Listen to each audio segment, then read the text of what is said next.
House Church. Happy Sunday.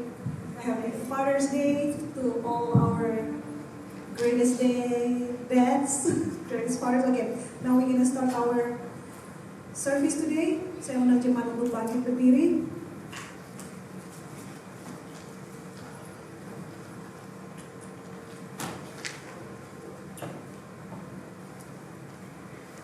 Tuhan Yesus Allah Bapa kami dalam kerajaan surga.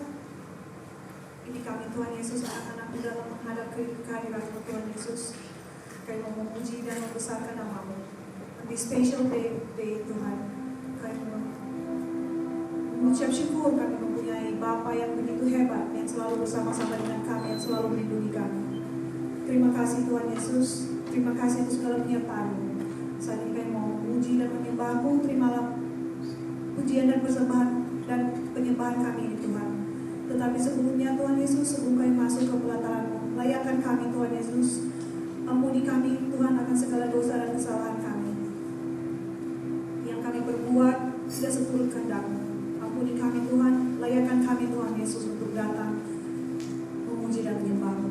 Ini kami Tuhan Yesus, terimalah persembahan dan pujian kami. Jemaat yang kasih Tuhan, seperti dalam berita anugerah kita hari ini dalam John 3:16-17 dikatakan, For God so loved the world that He gave His one and only Son, that whoever believes in Him shall not perish but have eternal life. For God did not send His Son into the world to condemn the world, but to save the world through Him. What an amazing God we have. Dia memberikan kita hadiah yang begitu besar, yang gak ada yang bisa mengimbangi, melewati hadiah yang begitu besar yang diberikan kepada kita. Anak, yaitu anaknya yang tunggal, Tuhan kita Yesus Kristus. Untuk itu mari kita puji dan sembah Dia. Kita angkat pujian ini bersama-sama.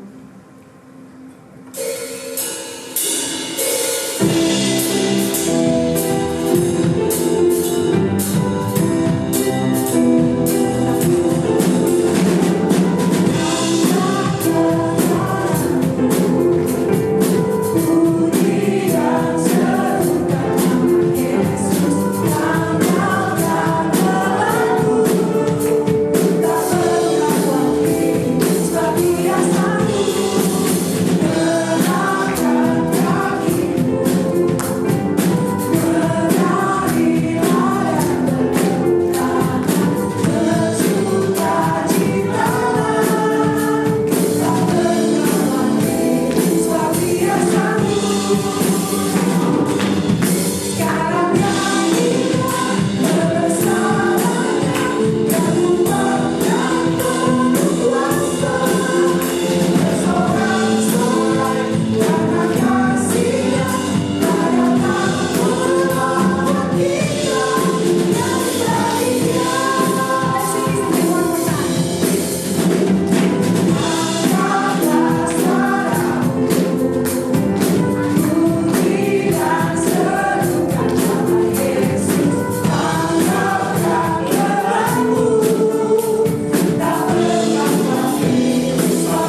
kehidupan kami. Segala rancangan-Mu Tuhan Yesus yang Kau berikan kepada kami, rancangan-Mu selalu indah dalam kehidupan kami. Terima kasih Tuhan Yesus, terima kasih untuk segala perbuatan-Mu. Terpuji Engkau Tuhan, untuk spesial ini Tuhan, kami merasakan betapa besar cinta-Mu kepada kami. Tak putus-putusnya kami mau mengucap syukur, terima kasih Tuhan. Terima kasih segala perlindungan-Mu kepada kami, segala berkat, kesehatan, pekerjaan, keluarga khususnya Kau berikan kepada kami juga.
keluarga kami masing-masing.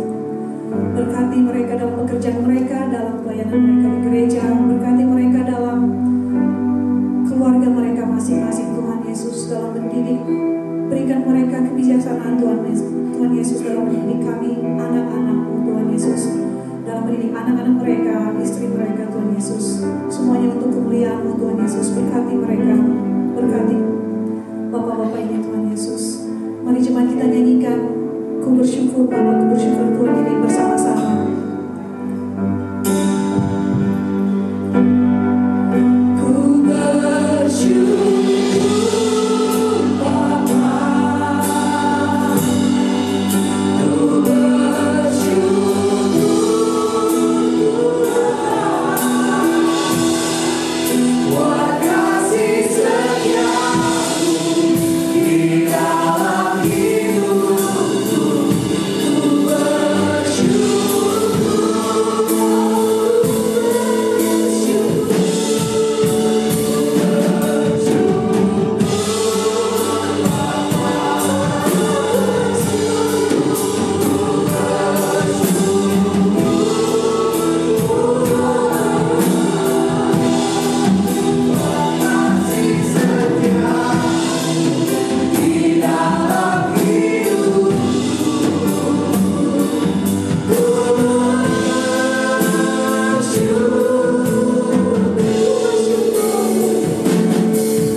What makes a dad? God took the strength of a mountain, the majesty of its tree, the warmth of a summer sun. The calm of the dark sea, the generous soul of nature, the comforting heart of the night.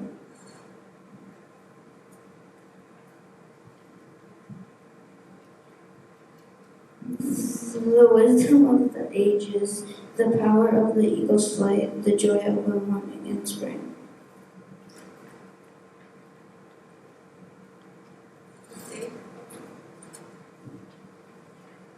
The faith of a mustard seed, the patience of eternity, the depth of family need. Then God combined these qualities. When there was nothing more to add, He knew His masterpiece was complete, and so He called it Dad.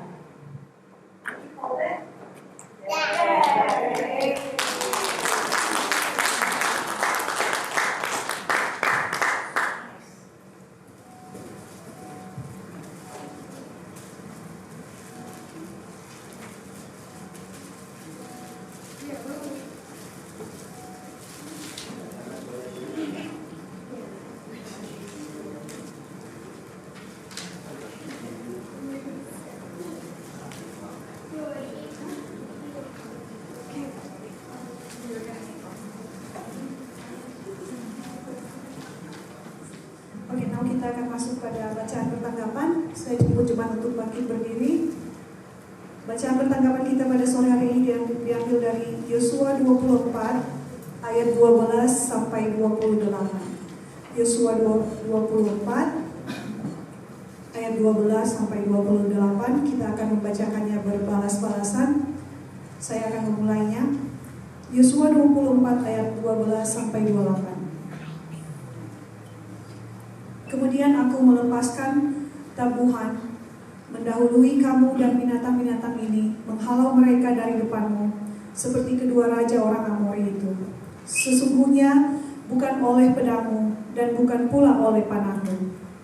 Demikianlah berikan kepadamu negeri yang kamu peroleh tanpa susah-susah, dan kota-kota yang tidak kamu dirikan, tetapi kamulah yang diam di dalamnya. Juga kebun-kebun anggur dan kebun-kebun zaitun yang tidak kamu tanami, kamulah yang makan hasilnya. Oleh sebab itu, takutlah akan Tuhan dan beribadahlah kepadanya dengan tulus ikhlas dan setia.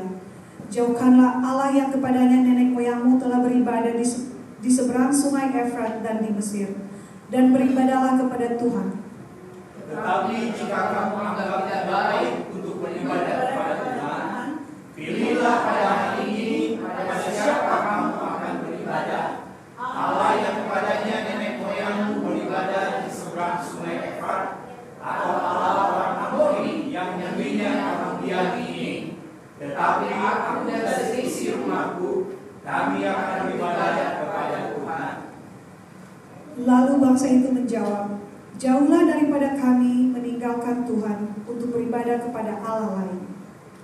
Sebab Tuhan Allah kita, Dialah yang telah menuntut kita dan nenek moyang kita dari tanah Mesir, dari rumah perbudakan, dan yang telah melakukan tanda-tanda mukjizat yang besar ini di depan mata kita sendiri, dan yang telah melindungi kita sepanjang zaman dan di atas semua bangsa yang kita lalui. Tuhan menghalau semua bangsa dan orang Amori penduduk negeri ini dari depan kita. Kami pun akan beribadah kepada Tuhan, sebab Dialah Allah kita. Tetapi Yosua berkata kepada bangsa itu, tidaklah kamu sanggup beribadah kepada Tuhan, sebab Dialah Allah yang kudus, Dialah Allah yang cemburu, Dia tidak akan mengampuni kesalahan dan dosa. Apabila kamu meninggalkan Tuhan dan beribadah kepada Allah asing, maka Ia akan berbalik daripadamu dan melakukan yang tidak baik kepada kamu, serta membinasakan kamu, setelah Ia melakukan yang baik kepada kamu dahulu. Tetapi bangsa itu berkata kepada Yosua, tidak, hanya kepada Tuhan saja kami akan beribadah. Kemudian berkatalah Yosua kepada bangsa itu, kamulah saksi terhadap kamu sendiri, bahwa kamu telah memilih Tuhan untuk beribadah kepadanya. Jawab mereka, kamilah saksi.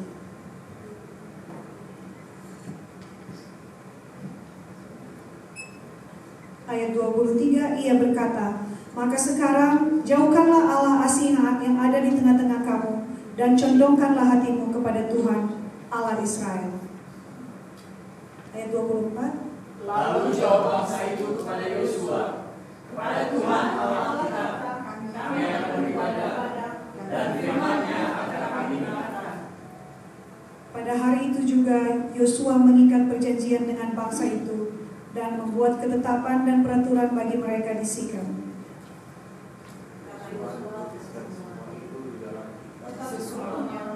Inilah bagi besar dan pendidikannya di sana, di bawah pohon besar, tempat khusus.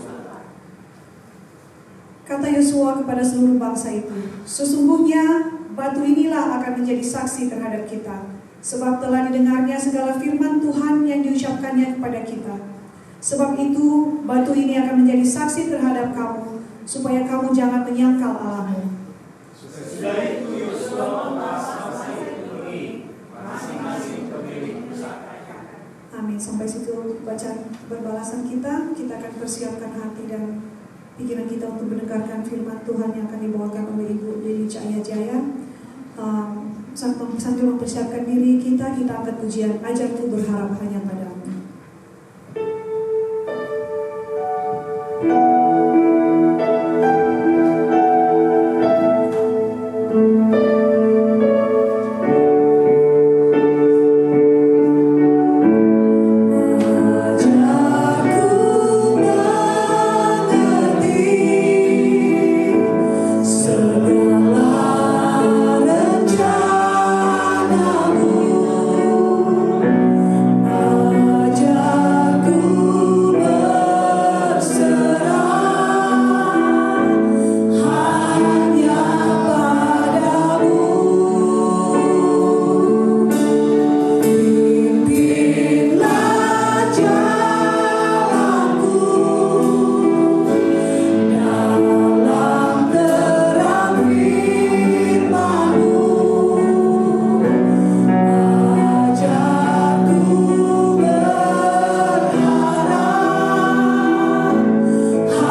kali ini ya Tuhan, untuk menyampaikan suara Tuhan kepada anak-anakmu, kepada umatmu ya Tuhan. Mari Tuhan, urapi hamba ini ya Tuhan, dari ujung kepalaku sampai kakiku ya Tuhan, apapun akan keluar dari mulutku, biarlah Engkau berkenan dan Tuhan akan memberkatinya. Terima kasih Tuhan, terima kasih, terpujilah Engkau Allah kami. Dalam nama Yesus Kristus Tuhan kami hidup. Amin. Silakan dulu saudara. Saudara tahu ada lagu yang biasa dinyanyi oleh sekolah minggu. Pendeta coba tolongin aku nyanyi lagu ini. Ini lagunya lagu simpel aja, tapi saya akan nyanyikan sebelum kita mulai. Ini simpel ya, kita bisa nyanyi lagu ini sama-sama. Allahku luar biasa, Allahku luar biasa, Allahku luar biasa, Allahku luar biasa. Katakan amin. Amin. Haleluya. Amin. Haleluya. Amin. Amin. Amin. Yes, Allah kita luar biasa. Allahku luar biasa. Ayahku juga luar biasa. Tapi ayahku sudah tidak ada. Dia sudah ada di surga, tapi dia seorang ayah yang luar biasa. Dan suamiku juga, dia suami yang luar biasa. Dia sebagai anak dan opah yang luar biasa. Puji Tuhan, saudara sekalian. Anak-anak kok nggak ada di dalam ruangan ya? Mereka pada keluar, nggak jadi ada di dalam ruangan ini. Tapi kita hari ini akan belajar firman Tuhan dengan judul Allahku luar biasa. Nah, ketika saya menyiapkan firman Tuhan ini, saya secara pribadi setiap Father's Day itu saya selalu ingat papa saya. Ya, memang dia sudah di surga, tapi dia seorang ayah yang luar biasa. Karena dia seorang ayah yang takut akan Tuhan. Nah, tadi saya sebenarnya mau ada anak-anak di sini, coba dengarkan, tapi biar aja mereka ada di sana.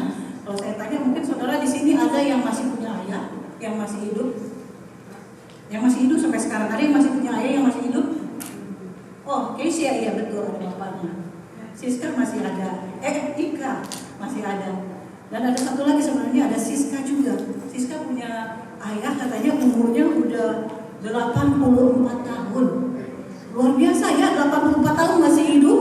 Dan saya dengar juga dia adalah seorang ayah yang luar biasa.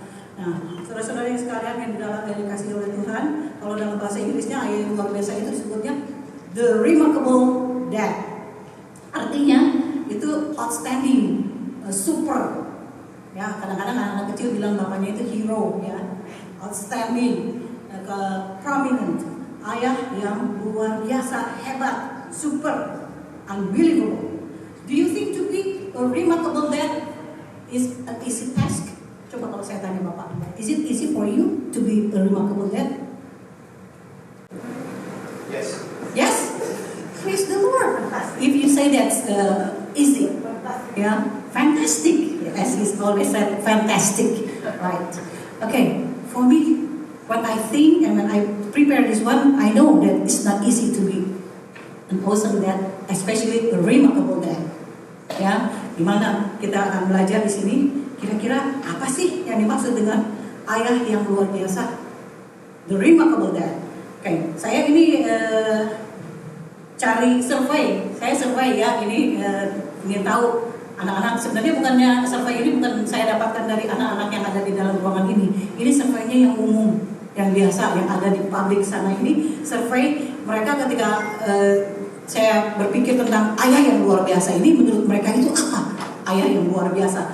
Nah, menurut mereka nih, ayah yang luar biasa ini, saya harap ini kalau misalnya contohnya mirip dengan keadaan bapak-bapak, bukan maksud saya ya.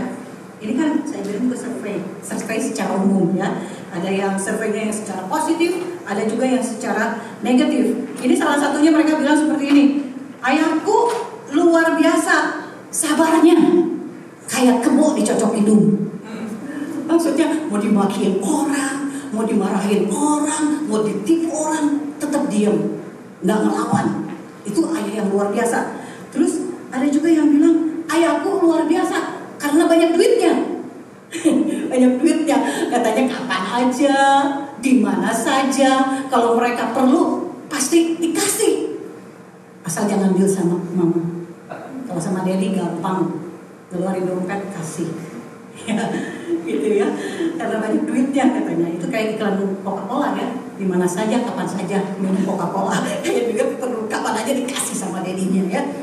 Dan juga ada yang bilang katanya ayahku luar biasa karena dia gampang diajak bicara dan banyak toleransinya, cool. Nah, kayak Pak Mario kali ya, fantastic, like you, great ya.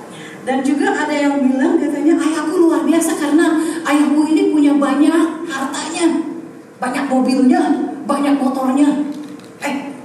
Atau mania yang banyak motornya, yang banyak mobilnya. Tapi bukan hanya Pak Tomang aja yang punya banyak motor, Pak.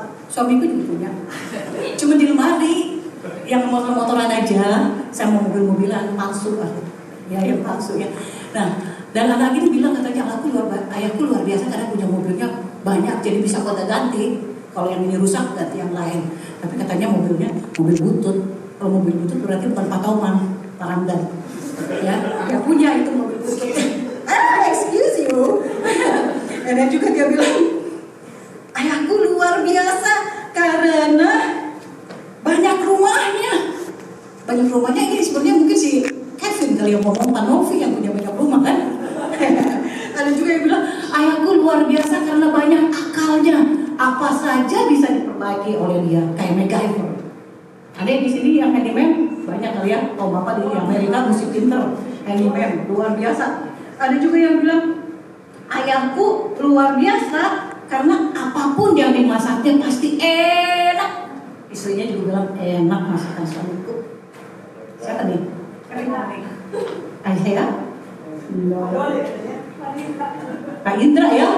Oh Pak Indra ya. Tadi saya bilang itu surveinya umum, dia bukan Pak Indra. Cocok dengan Pak Indra. Dan juga ayahku luar biasa karena dia itu pintar.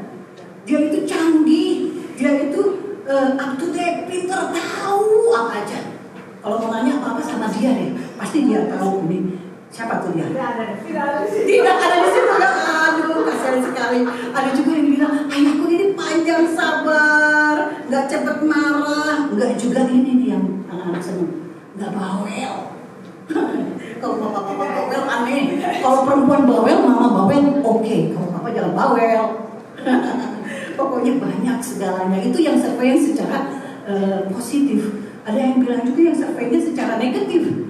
Dia bilang ayahku luar biasa karena ayahku ini kaku, kolot, galak, diktator, dominan, gak bisa bikin apa-apa. Aku gak bisa bergerak bebas, gak bisa buat ini, gak bisa buat itu karena banyak aturannya. Ayahku juga kasar, ayahku juga bengis or abusive. Dan kalau aku ngomong sedikit aja salah, udah deh aku dicaci maki. Bukan hanya itu, kadang-kadang aku juga langsung dihajar, dipukul. Dan ada juga yang mereka berpendapat ayahku luar biasa karena banyak ceweknya. Ayo loh, ada nggak yang di sini banyak ceweknya? Ayo, playboy itu. Namanya nggak ada yang di sini. Nah, ayahku luar biasa, ini yang lucu yang saya lihat. Ayahku luar biasa karena banyak utangnya. Banyak utangnya karena katanya suka beli apa aja.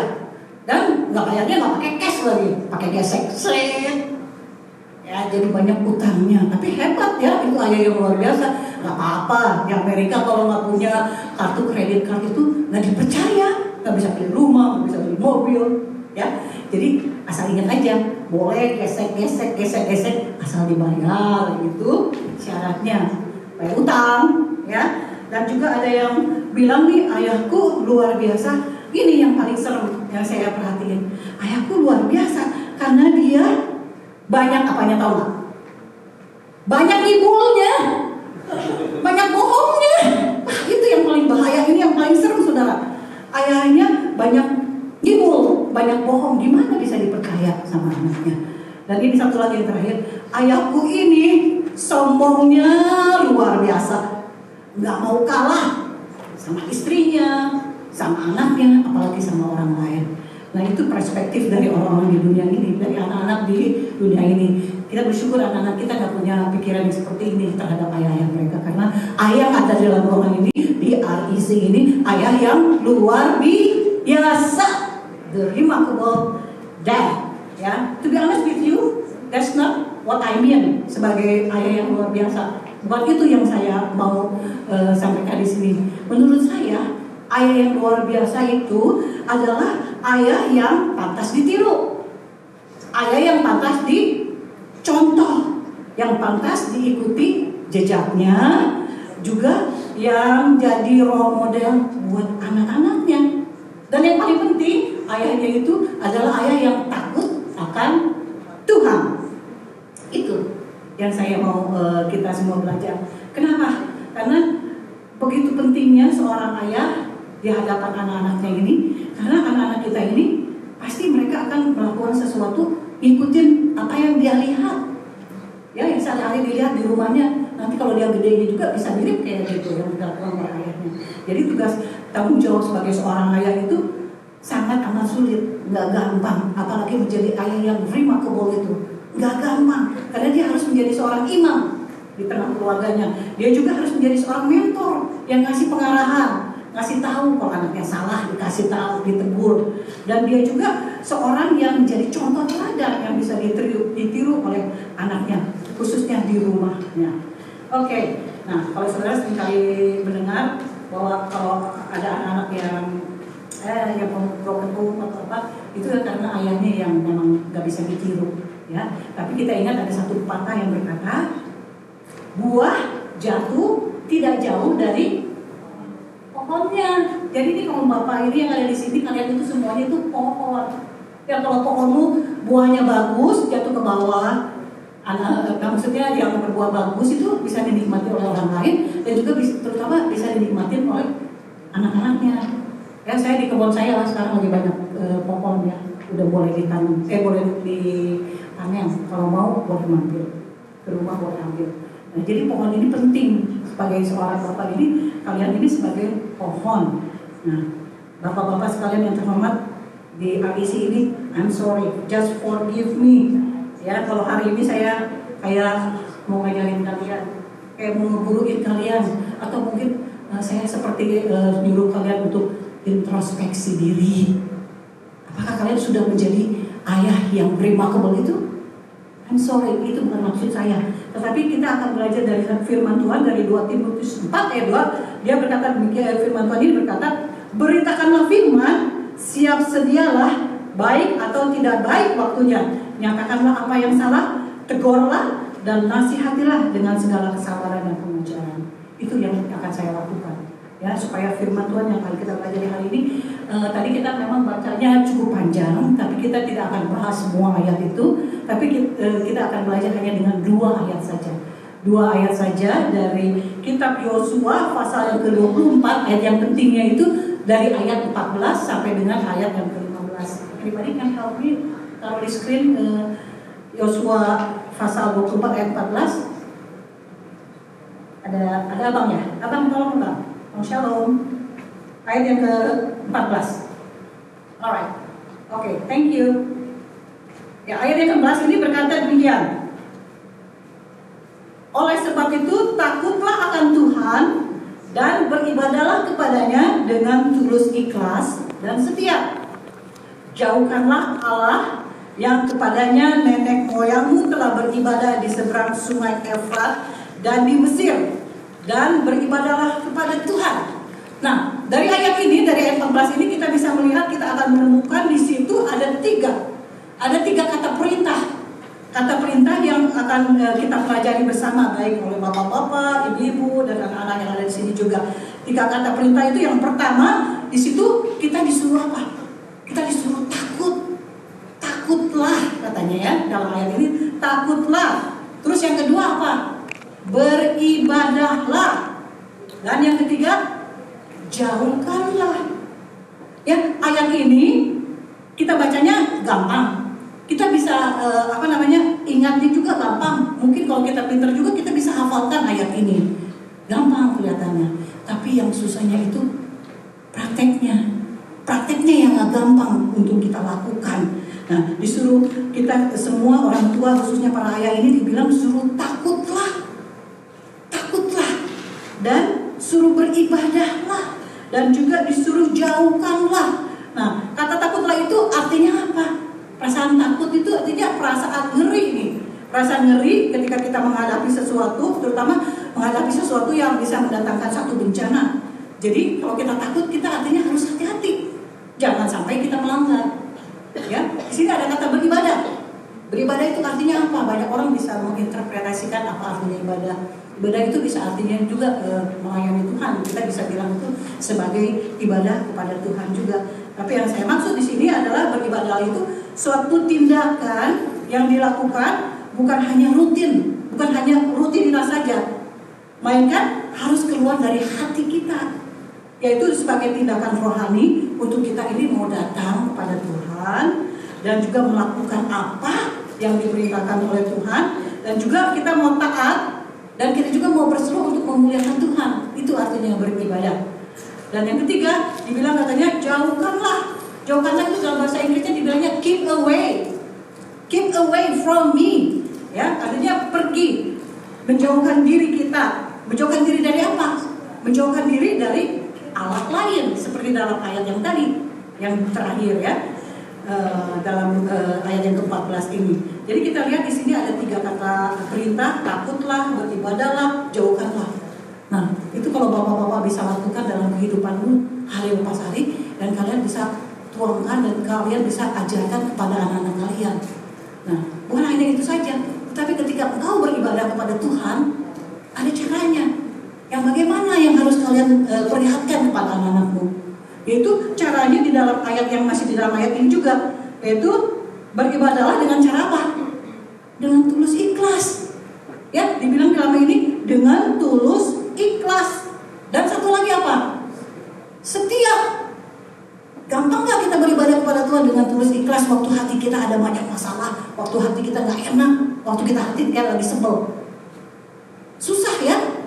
Dan juga katanya bukan hanya tulus ikhlas, juga disuruh setia. Setia itu artinya loyal kan? Taat, artinya patuh, terus menerus, tidak berhenti dalam keadaan apapun juga kita tetap setia. Ini yang Yosua katakan di dalam ayat yang ke-14. Nah, jadi pelajaran dari yang pertama yang kita pelajari dari Yosua 24 ayat 14 ini, 3 kata perintah supaya kita takut, kita beribadah, dan menjauhkan diri dari Allah lain. Dan kita ingat juga kita beribadah itu dengan hati yang tulus, dengan hati yang suci, dengan hati yang murni, tanpa ada motivasi di balik semuanya. Ya, kita lakukan dengan tulus ikhlas, itu artinya. Dan juga kita tetap setia kepada Tuhan kita. Ya, sekarang kita mau lihat latar belakangnya. Kalau ada di screen kita bisa tolong perlihatkan. Kita lihat sekilas aja ya tentang siapa Yosua ini yang saya katakan di sini yang kita bicarakan. Kita akan belajar contoh teladan apa lagi yang bisa kita pelajari dari Yosua selain tadi mengajarkan tentang takut akan Tuhan dan beribadah kepadanya.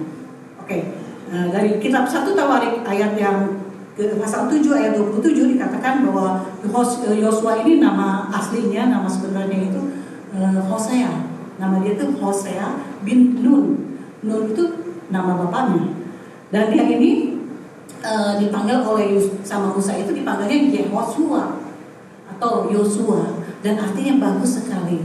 Tuhan adalah keselamatan. Oleh sebab itu banyak orang tua yang pengen punya anak laki-laki dikasih nama Yosua karena Tuhan adalah keselamatan. Dan juga yang background dari Yosua yang kita perlu tahu bahwa Yosua ini adalah salah satu anak sulung bangsa Israel yang luput dari maut karena tulah yang diberikan kepada bangsa Mesir. Yosua ini luput. Kenapa? Karena di depan pintu rumahnya ada tanda darah anak domba, jadi lewat. Jadi si Yosua ini selamat, nggak mati, nggak dihukum oleh Tuhan. Nah, Yosua ini luar biasa. Ketika dia masih kecil, memang dia mengalami banyak hal dalam hidupnya karena hidup di Mesir. Orang tuanya jadi budak, diperbudak, keluarganya diperbudak. Jadi dari masa kecilnya dia melihat hal yang negatif, yang jelek mereka ditekan, diperbudak, sampai dia bertumbuh jadi dewasa pun akhirnya dia juga diperbudak. Tapi ada satu hal yang luar biasa dari Yosua ini. Apapun yang dikatakan oleh mandor kepada dia, dia lakukan. Dilakukan oleh dia. Walaupun ada banyak tekanan, tapi dia tetap kuat dan bersyukur pada Tuhan karena dia yakin bahwa satu kali Tuhan Allah akan menolong dia, membebaskan dia dan keluarganya dari perbudakan. Itu hal yang pertama ya. Yang kedua yang dari Yosua yang kita bisa pelajari, yaitu nggak ada ya screen yang kedua ya. Kita lihat bahwa Yosua ini sebagai seorang abdi. Abdi itu pembantu atau asisten atau apa itu namanya, asisten ya, bukan pembantu. Dia seorang abdi, seorang pembantu untuk Musa. Dikatakan bahwa dia adalah seorang yang akrab sama tuannya, sama majikannya, akrab sekali. Dan dia bukan hanya itu juga, dia adalah seorang yang setia mendampingi majikannya. Ya, waktu itu Musa punya banyak pembantu, tetapi Musa memilih Yosua ini untuk mendampingi dia, untuk pergi ke Gunung Sinai, untuk menerima 10 hukum Tuhan. Memang si Yosua ini tidak pergi dengan Musa dan menerima buah batu itu, tapi dia ada di bawah. Ya, tapi dia yang mendampingi. Sementara yang lain-lainnya, pembantu-pembantu Musa yang lainnya masih ada di perkemahan. Nah, secara manusia ini Yosua ini so special to Musa. He is so special buat Musa, dan juga sebagai seorang muda tentu dia bangga terpilih dari sekian yang pembantu yang lainnya. Tapi saya melihat bahwa Yosua ini walaupun dia bangga, tapi dia tidak sombong, dia tidak menunjukkan kesombongannya. Nah, waktu Yosua bersama dengan tuannya, dia selalu melihat, jadi dia memantau apa yang dilakukan Musa ketika Musa mengajar atau memberitahu orang-orang bangsa Israel. Tahu sendiri bangsa Israel. Saudara tahu bangsa Israel itu bangsa apa yang dibilangnya? Tegar tengkuk. Artinya keras kepala, yang susah diatur. Ya. Waktu Musa ini mengajarkan bangsa Israel nggak mudah, karena mereka nggak mendengar apa yang dikatakan oleh Musa. Dan juga Yosua yang melihat mendampinginya, dia juga ya kalau secara manusia saya memikirkan si Musa ini bersama dengan Yosua di padang gurun itu bukan hanya 1-2 hari, saudara. Tapi kita tahu bahwa mereka itu ada di padang gurun itu selama 40 tahun. Kalau 40 tahun dikali 365 setahun tuh, jadi berapa hari? 15.800 hari. Bayangin setiap hari Musa dengerin keluhan, dengerin omelan, dengerin caci maki, dengerin komplain lah dari bangsa-bangsa Israel. Dan sementara si Yosua mendampinginya sebagai pembantunya, dia juga dengar. Apa telinga dianya ini nggak pengeng dengarnya? Asik, pengeng juga kali ya dengarnya. Dan Musa juga. Kalau saudara baca dalam Alkitab ini, Musa ini marah sama orang Israel. Dan tapi saya tidak melihat catatan kalau si Yosua ini sebagai abdinya dari Musa ini dia marah. Enggak, tapi dia tetap setia. Dia tetap setia dampingin tuannya Musa itu, ya.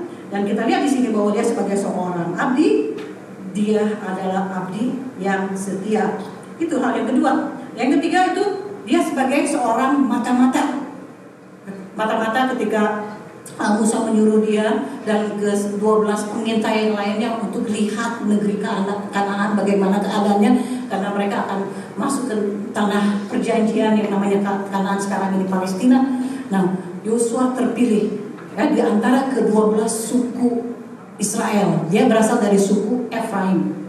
Ya, jadi Yosua ini ketika dia mendengar 10 orang pengintai yang lain datang, ketika mereka lihat negeri Kanaan, mereka melihat keadaan di sana, mereka melihat bangsanya yang gede-gede, yang menakutkan. Mereka datang dengan membawa kabar negatif dan kasih tahu sama Musa dan kasih tahu ke semua orang Israel. Tetapi Yosua dia datang dan berkata secara positif dan mengatakan itu tidak baik, tidak benar apa yang dikatakan oleh mereka. Ya, semuanya aku tahu, aku percaya pada Tuhan bahwa apapun yang terjadi, apapun yang kita lihat di sana, kita punya Tuhan yang besar, bahwa Tuhan pasti akan menyertai kita. Jadi dia bawa kabar yang positif, ya, kepada bangsa Israel dan juga kepada Musa pemimpinnya. Nah, dia itu seorang yang positif. Jadi kita lihat lagi yang berikutnya, yang keempat nih ya. Yang keempat ini dari Yosua yang kita bisa pelajari, dari ayat yang bisa pelajari dari dia, itu adalah dia seorang yang memprioritaskan Tuhannya. memprioritaskan Tuhan. Jadi dia menempatkan Tuhan sebagai nomor satu dalam hidupnya. Keluaran 33 ayat 11. Keluaran 33 ayat 11 berkata, dan Tuhan berbicara kepada Musa dengan berhadapan muka, seperti seorang berbicara kepada temannya. Kemudian kembalilah ia ke perkemahan. Tetapi abdinya Yosua bin Nun, seorang yang masih muda dia, tidaklah meninggalkan kemah itu. Artinya di sini bahwa Yosua ini dia senang untuk selalu berada di dekat Tuhan, untuk selalu beribadah kepada Tuhan. Dia tinggal di dalam kemahnya, menantikan suara Tuhan. Dia membaca firman Tuhan, berdoa, berkata, dan disuruh. Sementara tuannya Musa udah meninggalkan dia, tetapi dia masih mau diam di situ, diam di rumah Tuhan, diam di pelataran Tuhan.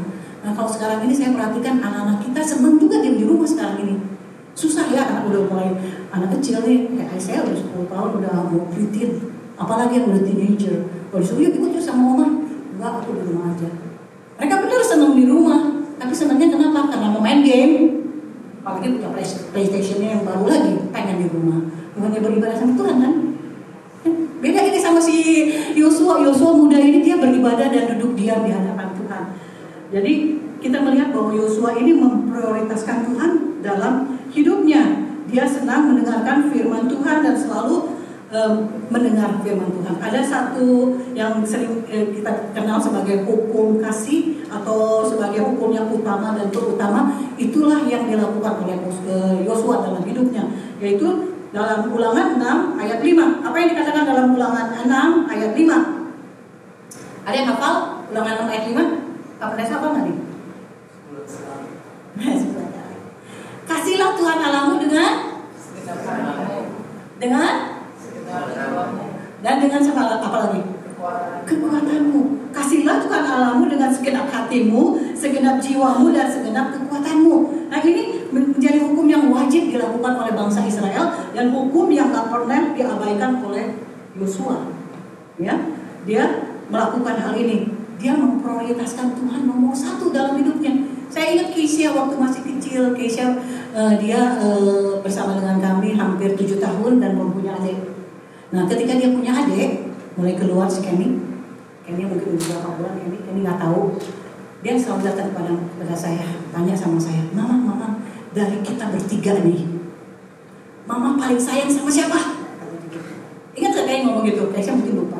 Dia nanya begitu sama saya, paling sayang sama siapa? Dia jawabnya, saya tentu nomor satu. Saya bilang, saya sayang sama Tuhan. Nomor satu adalah Tuhan, saya sayang sama Tuhan. Yang nomor 2, saya sayang sama Papa. Dan yang nomor 3, saya sayang sama kamu. And Kenny, what? Dia bilang, kok Kenny bukan dibilang nomor 4? Iya, dia anaknya belakangan keluarnya. Tapi aku sebagai seorang ibu, aku gak mau bilang dia setengah-setengah gini, enggak. Tapi sama, kasihku sama, harus seimbang. Jadi aku kasih sayang sama Keisha sama, sayang sama Kenny sama, tapi caranya yang beda. Right? Tapi number 1, I always say to my children, to my family, you need to love the Lord your God with all your heart, with all your soul, with all your mind, your strength. And then seek ye first the kingdom of God, and ye shall be added unto you. Matthew 6:33, right Kenny? I always say that to him. Pada setiap anak-anak saya untuk menomorsatukan Tuhan sebagai prioritas dalam kehidupannya.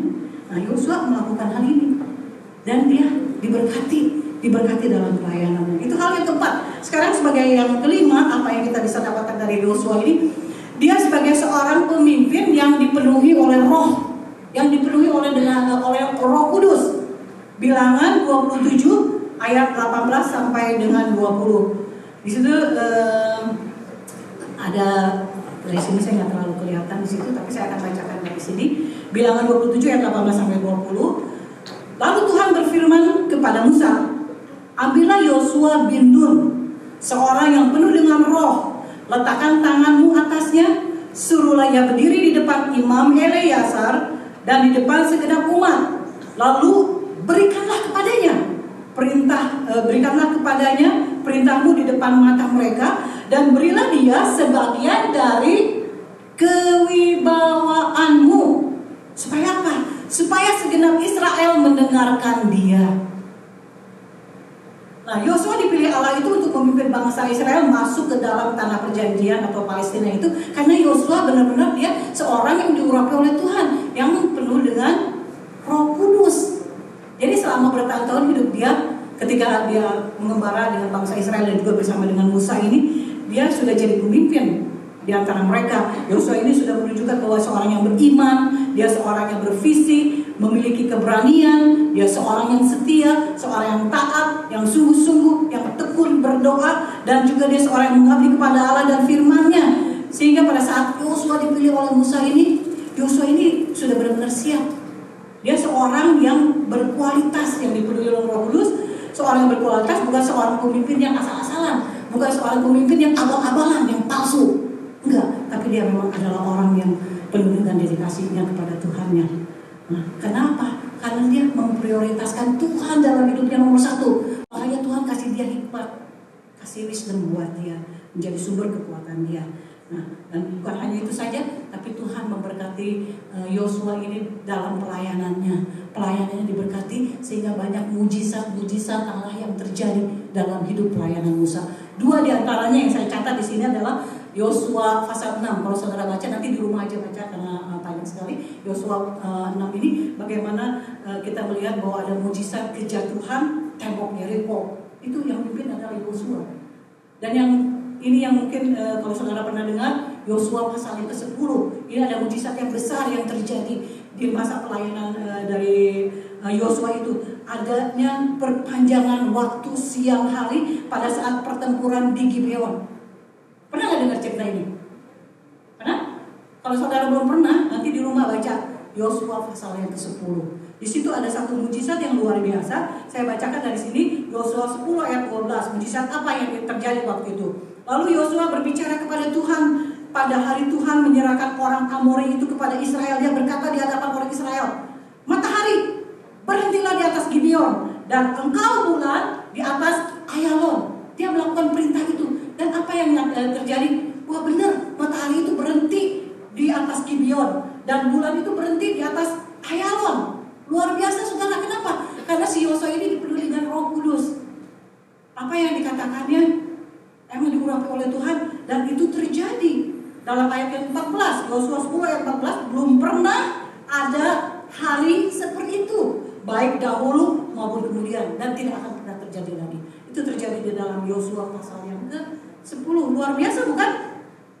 Bayangkan saudara, matahari bisa stop, bulan bisa berhenti. Bukankah itu suatu mujizat yang luar biasa, yang amazing? Yes, nothing is impossible with God. And then what yang Joshua buat kepada Tuhan, karena dia percaya penuh kepada Tuhan, Tuhan mampu melakukan itu semuanya. Nah, saudara-saudara, saya sudah banyak bicara untuk para bapak semuanya, untuk para ayah dalam ruangan ini. Tapi saat ini juga dalam kesempatan ini juga saya sebagai seorang istri, saya sebagai seorang ibu, saya ingin juga berbicara kepada para ibu yang ada di sini dalam ruangan ini. Ada tips-tips yang bisa kalian pelajari. Tentunya kalian mau nggak? Mau kan punya suami yang seperti Yosua itu? Yosua, suami yang diurapi oleh Tuhan, seorang yang melayani Tuhan, menjadi seorang abdi Allah yang setia, yang melayani Tuhan dengan tulus ikhlas, yang melayani Tuhan dengan setia. Kita mau punya suami seperti dia, seperti Yosua ini. Dan juga kita mau punya suami yang dipenuhi oleh Roh Kudus. Kalau suami kita dipenuhi oleh Roh Kudus itu, dia bisa, rumah tangga kita ini akan aman, akan tentram, harmonis. Ya, ini tipnya ibu-ibu. Jangan marah sama saya. Ini saya bilang tadi kan dari 2 Timotius, ini pengajaran kita perlu belajar. Baik atau tidak baik waktunya firman Tuhan harus menyatakan kita akan belajar di dalamnya. Nah ibu-ibu, kita perlu dukung. Seperti saya bilang, menjadi ayah yang beri makabul itu nggak gampang, susah. Jadi dia nggak bisa sendiri. Dia dikasih istri, jadi kita istrinya didampingin dia, tolong dia. Nah kalau kita lihat suami kita, oh ini lagi lemes nih suami kita. Suami kita ini lagi gak semangat melayani Tuhan. Suami kita ini lagi banyak masalah. Kalau kita lihat suami kita ini lagi sakit hatinya, atau suami kita ini lagi jenuh, udah gak mau melakukan pelayanan kepada Tuhan dengan sungguh-sungguh lagi. Kita lihat itu istri kita, setiap hari kita lihat. Suami kita waktu kita tidur kita lihat. Kesusahan dia juga kita lihat. Nah sebagai seorang istri, Kita datang kepada Tuhan, gak usah dia ditegur langsung, tapi kita datang kepada Tuhan, kita datang kepada Tuhan, kita berlutut kepada Tuhan, kita minta tolong kepada Tuhan, kita berdoa. Kalau perlu kita berpuasa, ya lakukan itu. Supaya suami kita yang lagi lemah ini bisa berdiri lagi, bisa bangkit lagi, bisa melakukan tugas pelayanannya kepada Tuhan dengan setia. Nah mudah ya, saya tahu bahwa menjadi suami di Amerika ini gak gampang ya. Cari duit itu gak gampang. Ya susah payah banting tulang, tapi bersyukur karena di sini banyak istri-istri juga dukung, nggak cuma suaminya yang kerja, istrinya kerja juga, cuma Eke aja. Eke yang diberkati, nggak usah kerja, diam di rumah. Tapi aku banyak waktunya berdoa loh, walaupun di rumah juga. Ya waktu kita lihat bahwa suami kita ini nggak gampang waktu kerja ini, harus cari sesuap nasi, harus cari sebutir berlian kali ya, kalau ada. Ya, just kidding. Ya, bukan hanya itu, mungkin suami kita kerja juga duitnya bukan hanya untuk memenuhi kebutuhan keluarga, tapi mungkin dikirim juga ke Indonesia. Ada saudara-saudaranya yang perlu dibantu, ada orang tuanya yang perlu dibantu, ada pelayanan yang perlu dibantu. Jadi uangnya dialirkan kepada tempat-tempat yang lain. Nah, jadi kalau begitu suami kita perlu double job. Ya, boleh juga kalau kuat. Mungkin juga kita pikir, suami gue suruh kerja 3 aja supaya lebih banyak duitnya. Nanti suami kita ambil cepat mati. Jangan begitu ya, jangan disuruh kerja lagi. Cukup 1 aja, kalau cukup ya udah cukup. Kalau kurang 2 kali. Kenapa coba? Ini untuk saya karena di sini bapak-bapaknya masih muda, masih umur 40-an, 30-an ya. Yang umurnya kepalanya 5 dibuat yang umurnya udah kepala 5, apalagi udah yang nyampe kepalanya 6 nih. Yang kepalanya ini makin susah. Walaupun mereka dibilang udah berpengalaman makan asam garam, ya memang udah berpengalaman. Tapi kalau soal kerjaan, mencari kerjaan susah. Buat mereka kalau udah umurnya segitu, 50-an, suamiku hampir 60, masih 3 tahun lagi. Ya masih di bawah 60 ya. Itu makin susah. Kenapa? Karena masih ada Matthew yang kuat, gagah, pintar, energetik dibandingin sama suamiku yang udah loyo. Sorry. Ya, maksudnya banyak saingannya di luar sana itu, suami kita tuh banyak saingannya. Ya, umur 5, umur 60 itu. Jadi karena kita tahu bahwa life is really so hard. It's so tough. Ya, kalau kita mau punya suami, kita tetap kuat, nggak keok. Kenapa nggak keok? Keok itu kalah maksudnya. Jadi karena setiap hari itu si suami kita itu tiap hari, tiap waktu, tiap jam, tiap detik. Kalau dia nggak punya iman sama Tuhan, suami kita ini akan ambruk. Ya, nggak kuat suami kita.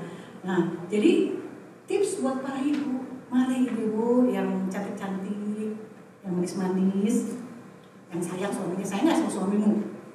Nah, kalau kalian suami, nggak usah saya mau kiri, aku nggak bermaksud itu ya. Maksudnya kita ini sadarlah, kita sebagai seorang istri kita mau supaya suami kita ini dipakai oleh Tuhan menjadi ayah yang luar biasa. Kita doakan dia, kita doakan suami kita. Jangan kita makin ngerongrongin dianya. Dia udah stres di luar sana, kerjanya udah panas-panasan 100 berapa tuh?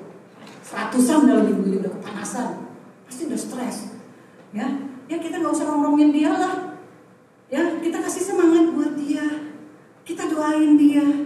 Ya kalau misalnya suami kita udah loyo, udah stres, loyo, nggak bersemangat, boro-boro dia mau bisa bekerja dengan penuh, cari duit, nggak bisa. Yang penting, hal yang penting di dalam rumah tangganya itu untuk menjadi seorang ayah yang luar biasa nggak bisa dilakukan, nggak akan bisa dilakukan. Nah jadi para suami ini perlu punya istri yang hebat juga, punya istri yang kuat, punya istri yang luar biasa. Kalau suamimu mau jadi suami yang hebat, kita juga jadi istri. Kita juga mau jadi istri yang hebat, benar kali kan? Amin. Ya, kita semua menjadi istri yang hebat di hadapan Tuhan. Ya, jangan kita pengennya dimanjain terus. Aku udah tua sekarang, gak perlu manja. Gak perlu. Kita jangan maunya diperhatiin terus sama kita. Kita ini harus tunjukkan siapa diri kita ini. Tuhan juga panggil kita sebagai kaum ibu, kaum wanita untuk melayani dia. Tunjukkan iman kita, tunjukkan juga kesetiaan kita kepada Tuhan. Dan yang terlebih yaitu tunjukkan kasihmu lebih dalam lagi kepada para suamimu. Jadi jangan sedikit-sedikit curiga lagi sama suami kita. Jangan sedikit-sedikit lagi kita ngomel sama suami kita. Jangan sedikit-sedikit kita marah-marah sama suami kita. Ibu-ibu tahu nggak? Kalau perempuan atau ibu-ibu yang suka marah itu, mulutnya ini yang suka marah-marah itu seperti itu loh, seperti trompet butut. Gak percaya betul, trompet butut itu gak enak didengarnya ya. Gak enak, fals gitu kedengerannya, gak enak. Jadi kalau mulut kita ini bawel gitu sama suami kita, suka marah-marah ngomelin dia terus, kayak trompet butut. Gak kedengeran aja suami kita, tutup telinganya, gak kepengen dengerin. Warnanya itu lama-lama suami kita jadi sebel. Aduh, kita gak mau dong disebelin sama suami kita. Kita maunya disayangin kan sama suami kita. Jadi kita mengalahlah istri, atau bukan mengalah dalam hal yang lain, maksudnya kita walau bahasa Chinese-nya dibilangin kita disuruhnya cengli atau ada lawan kata itu bocengli, artinya toleransi. Jadi kita toleransi sedikit lah sama suami kita. Kalau memang dia pernah melakukan kesalahan sama kita nih, bikin sakit hati kita nih istri, maafin dia lah, maafin kita. Kalau bisa setiap hari tidur sama dia nyebelin, ngeliat suami nyebelin, udah bikin kita sakit hati. Firman Tuhan bilang jangan simpan amarahmu sampai matahari terbenam. Artinya engkau udah ampunin dia nya. Ya, kalau dulu yang bikin sakit hati kamu, forgive him. Ya, di forgive. Erase. Ada yang bilang ambil lagi. Kenapa nih, siapa yang bilang ambil lagi? Oh, ya kita erase, dia kita ampunin suami kita. Nah benar tadi dia udah setuju. Rupanya yang fantastik juga yang setuju. Nah ibu-ibu, ini tips yang perlu kita pelajari. Jadi jurus-jurus ini bisa kita pelajari, kita imbangin suami kita. Saya percaya kalau kita bisa ngimbangin suami kita semakin sayang deh sama kita. Bener nggak Pak? Kamu sayang aku kan? Ini pasti makin sayang sama kita, suami-suami kita. Nah itu seperti itu. Jadi sekarang udah balance ya, aku bilang sama ibu, bilang sama mama juga. Nah sebagai satu kesimpulan yang terakhir, saya bilang 2 ayat yang kita pelajari tadi, ayat yang ke-14, sekarang kita masuk di dalam ayat yang ke-15. Yosua 24 ayat yang ke-15. Ini ayat yang ke-15 ini merupakan suatu pidato ataupun suatu nasihat yang paling hebat, yang berkuasa, yang disampaikan Yosua menjelang ajalnya. Jadi Yosua ini waktu bilang ini, ayat ini dalam Yosua 24 ini, dia umurnya udah tua, udah kakek-kakek, umurnya udah 100-an lebih, bayangin umurnya 100-an lebih. Kalau orang yang udah 100-an lebih ngomongnya juga udah gak balance ya. Tapi dia masih dikasih kekuatan oleh Tuhan, walaupun dengan suaranya yang bergetar, karena usianya yang sudah lanjut, tapi dengan tegas dia meneriakan kepada bangsa Israel untuk memutuskan kepada siapakah mereka mau beribadah atau berbakti. Ayat 15, coba kita lihat dan kita baca ayat ini. Tetapi jika kamu anggap tidak baik untuk beribadah kepada Tuhan, pilihlah pada hari ini kepada siapa kamu akan beribadah. Allah yang pada nenek moyangmu beribadah di Sungai Efrat, atau Allah orang Amori yang negerinya kamu diami ini, atau kau akan beribadah kepada Allah yang disembah, Allah yang Yosua dan keluarganya sembah. Tetapi di situ dalam ayat ini katakan 15b, tetapi aku dan seisi rumahku kami akan beribadah kepada Tuhan. Jadi si Yosua ini memberikan contoh langsung, dia kasih teladan langsung kepada orang lain, dan ini juga menjadi contoh teladan buat kita semua yang ada di dalam ruangan ini untuk para bapak. Jadi jelas sekali di sini bahwa Yosua karena dia menomorsatukan Tuhan dalam hidupnya, dan dia juga dipenuhi oleh Roh Kudus, sehingga dia bisa membawa keluarganya datang dan beribadah kepada Tuhan. Dengan cara yang bagaimana? Dengan tulus ikhlas dan dengan setia. Itulah firman Tuhan yang saya bisa sampaikan pada malam hari ini. Dan untuk menutup firman Tuhan ini, saya ingin mengajak para ibu, mari para ibu datang ke sini. Kita akan nyanyikan satu pujian yang berdasarkan ayat dari Yosua 24 ayat yang ke-15 ini. Aku dan seisi keluargaku akan beribadah kepada Tuhan. Amin. Puji Tuhan. Happy Father's Day to you all dads in this room.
Miley and Shalom, udah?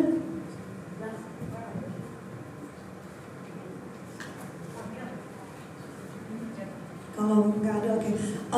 Mari kita berdoa untuk Ibu Lili. Tuhan Yesus, terima kasih Tuhan untuk renungan pada sore hari ini. Terima kasih Tuhan Yesus, Engkau memakai Ibu Lili untuk menjamah kami Tuhan Yesus, mengingatkan kami Tuhan Yesus sebagai suami untuk senantiasa membimbing keluarga kami masing-masing Tuhan Yesus, biar bisa lebih dekat lagi kepadamu, dan biar Bapak-Bapak ini bisa berjalan hanya menurut kehendak-Mu Tuhan Yesus. Dan biarlah juga kami sebagai istri, kami bisa menopang suami-suami kami ini Tuhan Yesus, menopang agar senantiasa dekat dengan-Mu Tuhan. Terima kasih Tuhan Yesus untuk firman pada sore hari ini.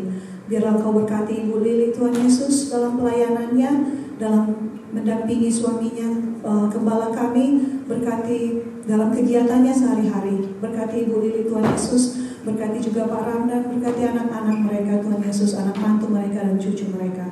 Terima kasih Tuhan Yesus, kami bawa keluarga ini ke dalam tangan-Mu, dan dalam pengasihan-Mu dan dalam penyertaan-Mu. Terima kasih Tuhan Yesus, amin. Saat ini kita, Miley and Shalom here, they wanna do something for us.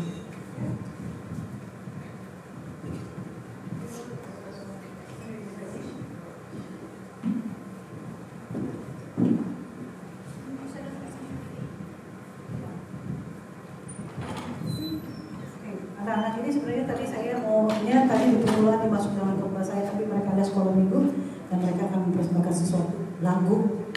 Ya, kita kasih tepuk tangan.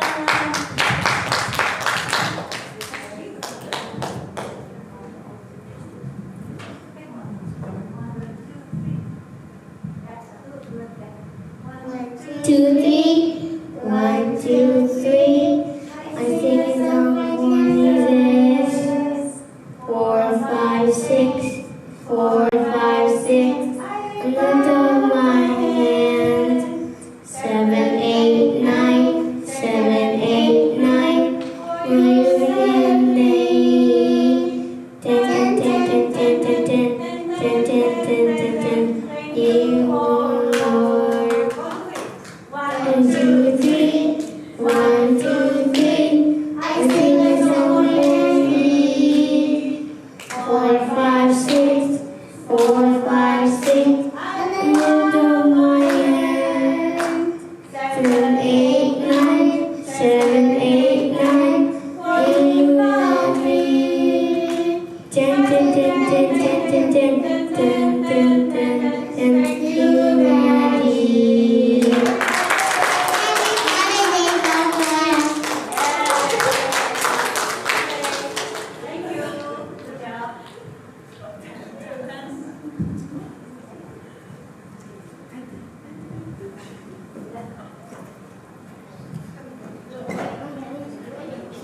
Thank you Miley, thank you Shalom.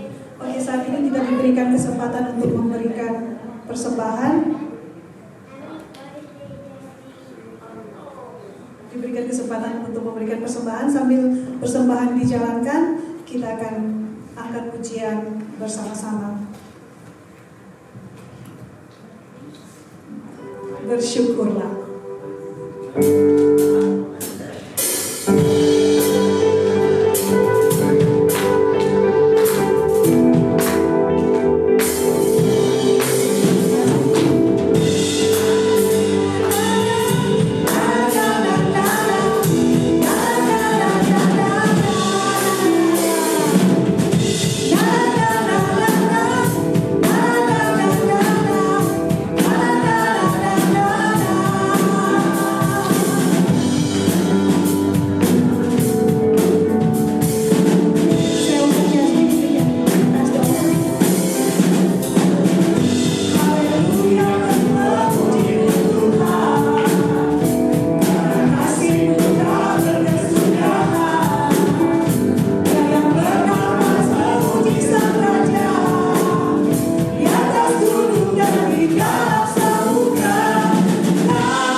Lord, thank you for gathering us all here today. Thank you for all you do.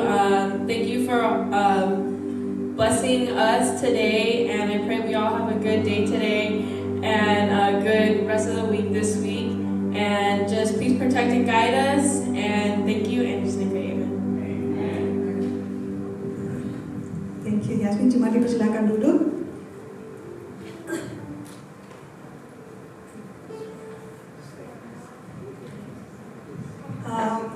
Warta jemaat kita pada sore hari ini.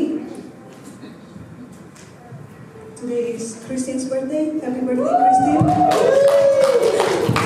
Dan program syukuran selanjutnya, happy wedding anniversary nanti buat June 26, Bapak Doli dan Ibu Christine. Dan untuk June 27, Bapak Mario dan Ibu Marlina.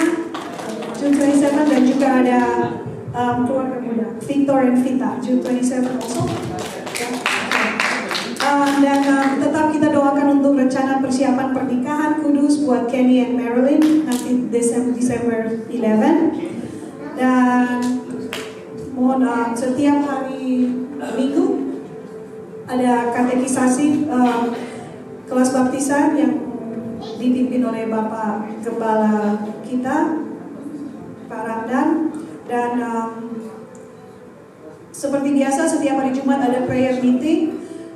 We do Zoom meeting dan juga Youth Bible Study. Dua-duanya dimulai jam 8 every Friday.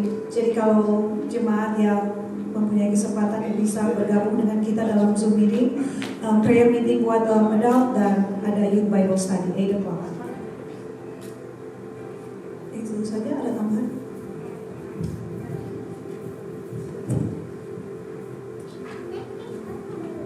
Happy Father's Day on Sunday. Terima kasih, puji Tuhan. Dan at least setahun sekali Ibu Gembala memberikan pesan khusus. Ya. Tergantung kalau jemaat minta tiap bulan lah. Oh, saya senang sekali, tapi saya puasa. Berminggu-minggu saya menahan rasa lapar karena tidak masak. Tapi berapa di antara bapak-bapak khususnya yang hari ini datang atau ibu-ibu yang dengar terima berkat dari firman Tuhan? Oke, puji Tuhan, at least ada orang-orang yang terima berkat. Terima kasih Bu Lili, ya, biar semakin sayang kepada suami dan dukung pelayanannya. Dan para ibu dengar pesan, jadikan atau dukung para suamimu menjadi the remarkable dad. Ya. Oke. Saudara yang saya kasih dalam Tuhan, mari kita akan mensyukuri ibadah yang sudah kita lakukan dan keterlibatan anak-anak semua. Saya percaya dari hati mereka, ya, ada Pudan, ada Miley yang juga terlibat. Kita bersyukur karena ada anak-anak ini yang jadi bukti bahwa kita sebagai para ayah sungguh disukai, dicintai, disenangi oleh anak-anak kita, at least oleh anak-anak kita. Oke, kita berdiri bersama-sama sebelum kita berdoa syafaat dan tutup dengan doa berkat. Sebagai orang percaya, gereja yang Tuhan dirikan, mari kita akui lewat pengakuan iman rasuli. Kita akan katakan bersama-sama dengan iman. Ya. Oke, mari kita sampaikan bersama-sama. Aku percaya kepada Allah, Bapa yang Maha Kuasa, Pencipta langit dan bumi, dan kepada Yesus Kristus, Anaknya yang tunggal Tuhan kita, yang dikandung daripada Roh Kudus, lahir dari anak darah Maria, yang menderita di bawah pemerintahan Pontius Pilatus, disalibkan, mati dan dikuburkan, turun ke dalam kerajaan maut, dan pada hari yang ketiga bangkit pula dari antara orang mati, naik ke surga, duduk di sebelah kanan Allah, Bapa yang Maha Kuasa, dan akan datang dari sana untuk menghakimi orang yang hidup dan yang mati. Aku percaya kepada Roh Kudus, Pidrian Kudus dan Am, persekutuan orang kudus, pengampunan dosa, kebangkitan daging, dan hidup yang kekal. Amin. Bapa di dalam surga, ini kami umat-Mu yang sudah memenuhi undangan-Mu. Kami hadir bukan hanya sekedar kami merayakan Father's Day, Bukan hanya sekedar kami mengikuti special service hari ini, tapi lebih daripada itu, Engkau Allah Immanuel, Allah sumber berkat, Allah yang senantiasa mengundang kami untuk mendekatkan diri kami beribadah kepadamu. Kami diberkati dengan firman-Mu, biar kami sebagai kaum bapa, imam keluarga mencontoh, menjadikan Yosua menjadi role model Tuhan, yang beribadah hanya kepada Tuhan yang hidup, yang di dalam hidupnya memprioritaskan Tuhan di atas segala-galanya, dan juga penuh dengan Roh Kudus. Bapa, kami berdoa dalam nama Yesus, biar benih firman-Mu tertanam di dalam hati kami, terutama kepada kami kaum bapa.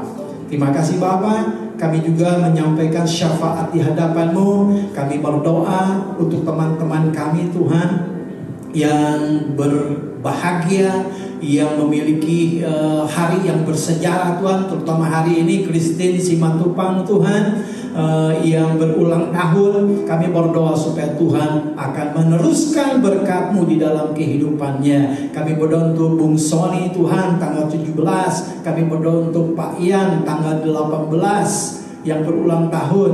Bapak, kami juga mengangkat kepadamu ulang tahun pernikahan Dolly dengan Christine on June 26, lalu Mario and Marlina on 27, juga yang couple Victor and Vita Tuhan dalam tanggal yang sama June 27. Mari Tuhan Yesus, Engkau berkati mereka, Engkau teruskan rancangan-Mu di dalam kehidupan para suami istri ini, sehingga mereka boleh dicontoh oleh anak-anaknya. Kami terus mendukung persiapan Kenny and Marilyn Tuhan untuk mempersiapkan diri masuk dalam bahtera rumah tangganya yang akan dilakukan seremoni atau pemberkatan on December 11. Tuhan berkati khususnya Pastor Ben yang akan menolong dan yang akan melakukan upacara ini. Kami berdoa untuk anak-anak yang selama ini sedang mempelajari basic atau dasar kepercayaan mereka untuk menjadi orang Kristen lewat katekisasi. Tuhan akan berkati. Kami mengucap syukur Tuhan. Kami berterima kasih lewat aktivitas gereja, prayer meeting setiap Jumat, youth Bible study, and Sunday school Tuhan. Biarlah semuanya itu menjadi sarana untuk kami boleh mengenal Yesus makin dalam lagi, sehingga iman kami tidak mudah goyah dan kami boleh mengalami pertumbuhan secara rohani. Berkati Tuhan pekerjaan kami semua, sehingga kami menyadari kami diberkati oleh Tuhan lewat pekerjaan kami, sehingga kami membawa sacrifice kami, persembahan, persepuluhan kami kepada Tuhan dengan penuh hati yang tulus dan setia. Kami berdoa untuk para pelayan minggu depan, kiranya Tuhan akan memberkati dan mempersiapkan lebih khusus ini. Kami berdoa bagi teman-teman kami yang berhalangan hadir hari ini. Kami tidak tahu alasan mereka, kami tidak tahu kesibukan mereka. Engkau tetap Allah Immanuel menyertai mereka dan giring mereka kembali, gerakkan hati mereka kembali untuk bergabung bersama dengan kami di dalam aktivitas gereja yang lainnya dan selanjutnya. Terima kasih Bapak. Jemaat yang dikasihi Tuhan, terimalah berkat. Engkau sudah mendengar firman diberitakan, terima dengan lapang dada. Minta kepada Allah Roh Kudus dan Allah Immanuel untuk menjadi pelaku firman. Terimalah berkat di dalam nama Allah Bapa, Allah Anak, Yesus namanya, di dalam persekutuan dengan Roh Kudus, menyertai kau mulai hari ini sampai selama-lamanya. Mari kita angkat pujian. Kau tunjukkan kasih setiamu Tuhan.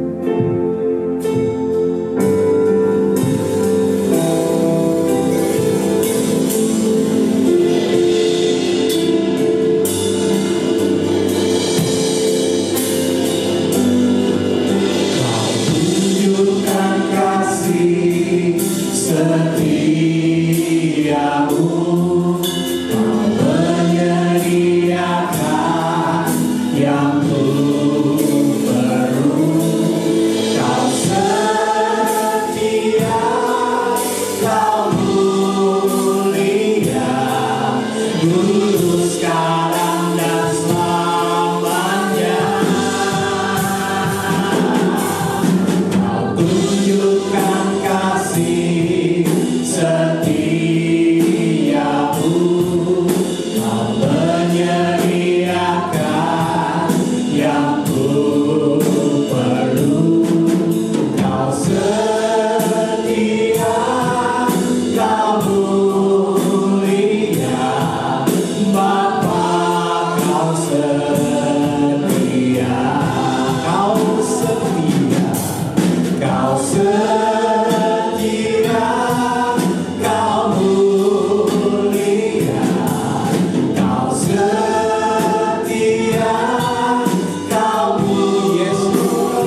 bekerja dalam hidup kami.